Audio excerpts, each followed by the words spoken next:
جب میرا بیٹا میرے سینے پہ سوتا ہے نا تو مجھے بہت سکون ملتا ہے. شاید میرے مولا کے زینب کربلا کا منظر ہو, ایک لاش پر ننھی سکینہ ارے لیٹی ہو اور زینب کبریٰ کہے اے سکینہ چلو, اور اس رات سے آواز آئے اے زینب میری بچی کو چھوڑ دو, تھوڑا دیر آرام کرنے دو.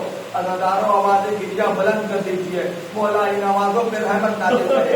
ارے روایت کی الفاظ میں اپنی طرف نہیں پڑھا, روایت کے الفاظ یہ ہے کہ جناب قاسم کو شہادت کا بڑا شوق تھا. امام حسین ایک مرتبہ شہداء کے درمیان جاتا اور کہتے دیکھو تم بھی شہید ہونے والے ہو, تم بھی شہید ہونے والے ہو, تم بھی شہید ہونے والے ہو. ابھی نام جناب قاسم کا آنے والا تھا, لیکن تبھی جناب قاسم اپنی جگہ پہ کھڑے ہو گئے. چچا جان کیا اس فہرست میں میرا نام نہیں ہے؟ کہ قاسم تمہارا نام ہے, تم بتاؤ ہر کسی نے کہا موت تمہارے نزدیک موت کیسی ہے؟ کہ بابا اگر آپ کی نصرت میں آئے تو اہل ملت اصل چینل سے بھی زیادہ شیریں ہے. اگر آپ پہ قربان کرنے کی بات آئے, ایک مرتبہ امام حسین بتاتے گئے جیسے ہی جناب یمنہ کا نام لیا تو ہاشمی بچے تھے جناب قاسم. ایک مرتبہ چچا جان سے مخاطب ہوئے اور قیامت کے جملہ کا چچا جان ارے کس کی مجال ہے جو خیمے میں گھس آئے گا؟ ارے جناب اصغر کیسے شہید ہوں گے؟ کون اشیاء کے خیمے میں داخل ہو جائیں گے؟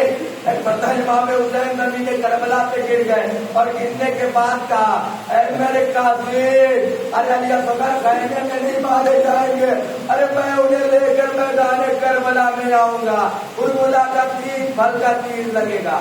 اجے تو اللہ بھی میں مسائل پڑھوں گا, تم بچے آزاداروں تو سن لیجیے گا. روایت یہ بیان کرتی ہے کہ جناب قاسم جب روزے, اب میں سارے مسائل چھوڑ دیے, جناب قاسم آئے امام حسین کی خدمت میں, چچا جان مجھے اجازت دے دیجیے, مجھے میدان میں جانا ہے.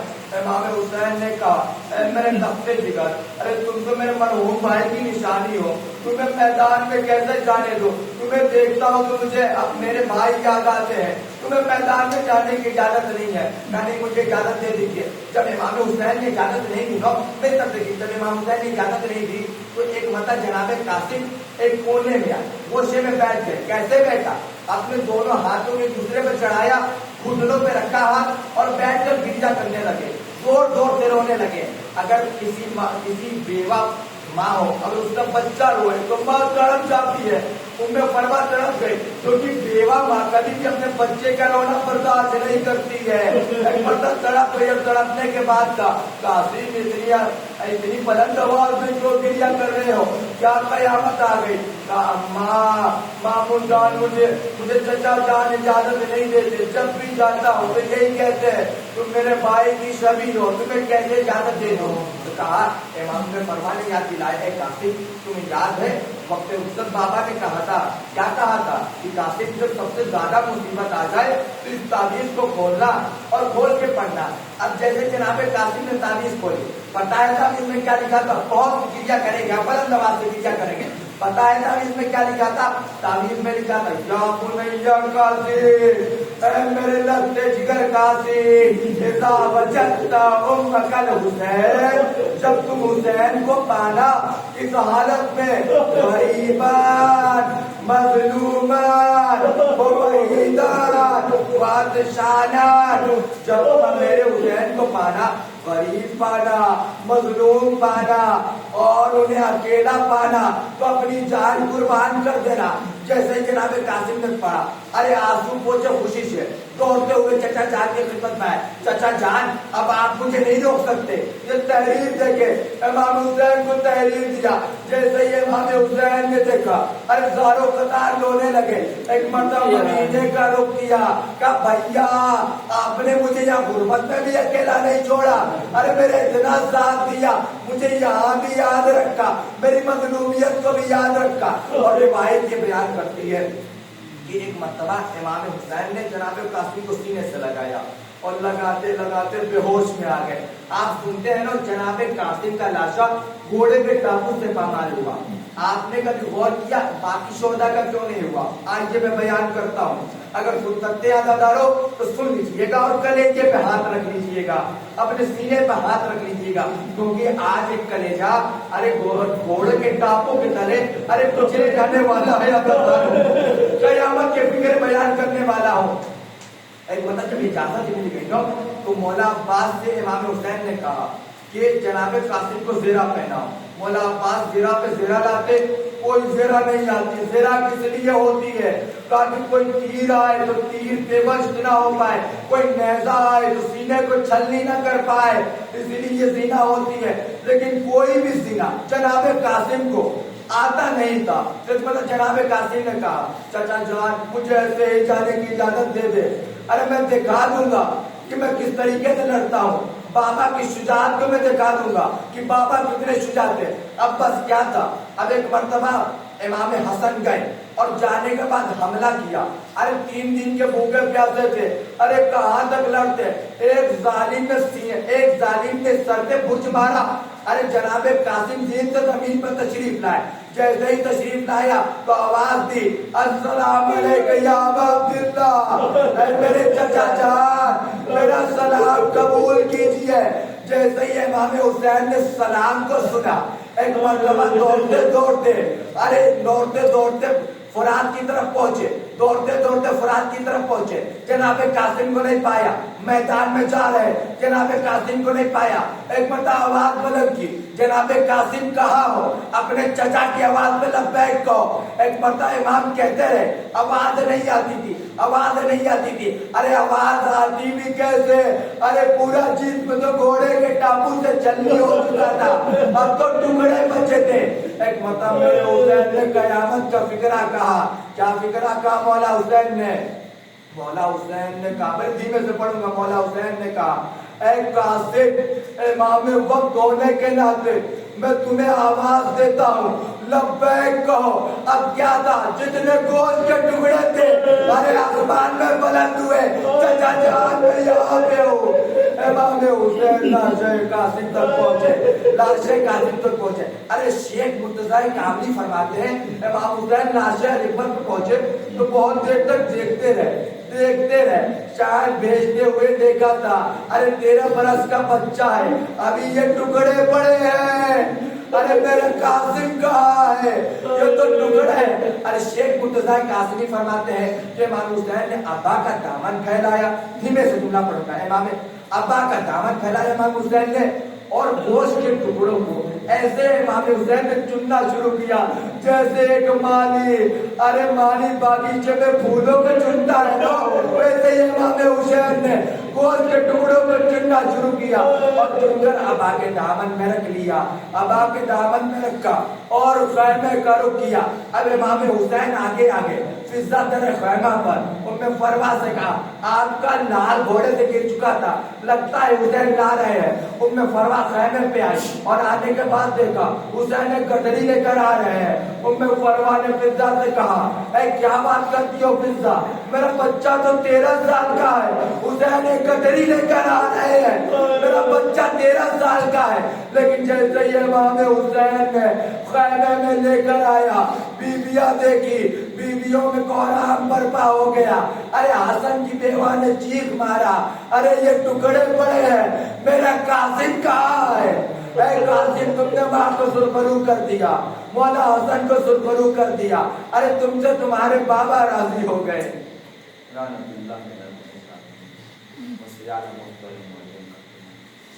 ماتم حسین